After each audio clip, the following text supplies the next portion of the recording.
Greetings, beloved brothers and sisters.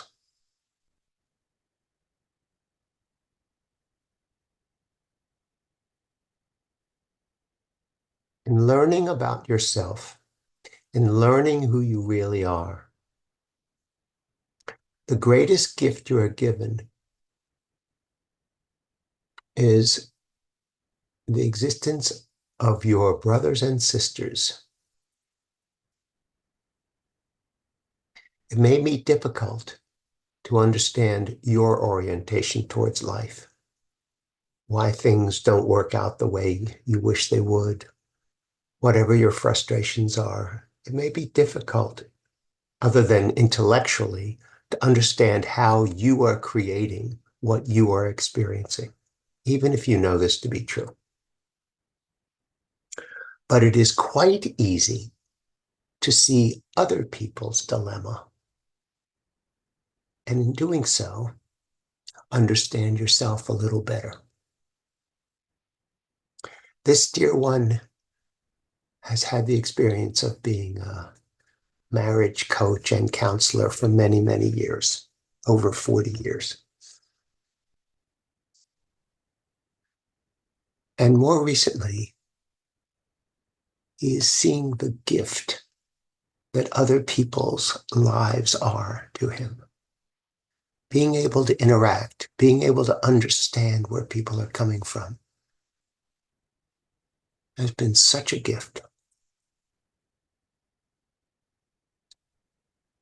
Lately, in his experience, it becomes more and more obvious that in a committed relationship, when one person insists that the other person change so that the original person can be happy, there's very little success to be had. The insistence that another person be different than the way they are, show up differently, behave differently, that insistence has no love in it. It's a lack of acceptance of the other exactly as they are, and as such, cannot be fruitful. It's a platitude to say, well, would you rather be right about your partner or be happy? But he's finding that even that attitude, when listened to from the other party, sounds like he's being right about being right or happy. So it's not particularly effective to push someone in that direction, because on some level, he's not accepting them the way they are and saying, hey, if you would let go of being right, you could be happy. Why don't you change?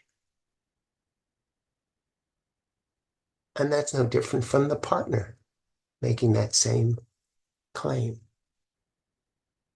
So what is the answer? The answer, and this may seem obvious to many of you, but the answer is to add more love to whatever it is that you're doing, to recognize the absence of love in your judgment, and instead see this person with dignity and as doing the best they can, and love them for the challenge that they've set up for themselves. Just love them. Speak to their highest self. Appreciate them. Value them. Honor their struggle. There is something absolutely legitimate in what they are pushing against. It's an effort to know themselves by perhaps not knowing themselves. What he is finding is that he has never loved these couples more deeply than he does now. He feels great reverence for their titanic battles. They are testing the waters. They are trying the best they can. to win in a game that's structured not to win that way.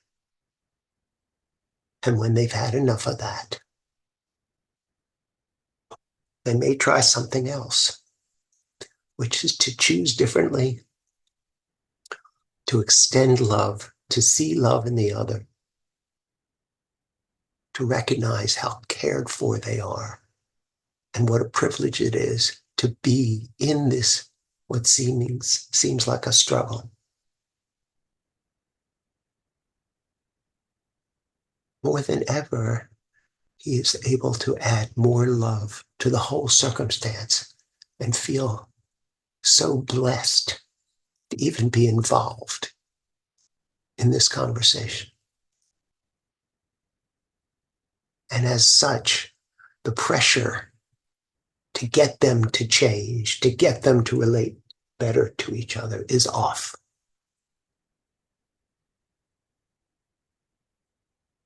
And he can trust that love is the answer.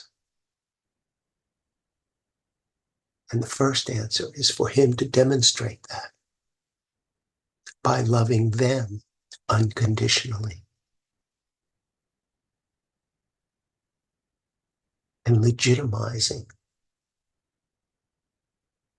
their path to wholeness and self-love.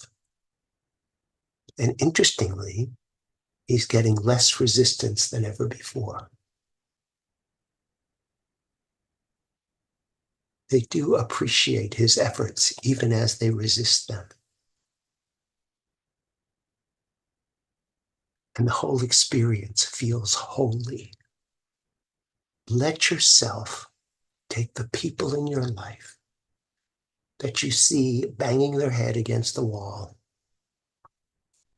and look at them differently and see them as the gift that they are to you to help you be more clear about what you're struggling against, what you're trying to make real that isn't real. And let yourself feel loved and loving more and more. I love you more and more every day, and I'm always with you. Yeshua.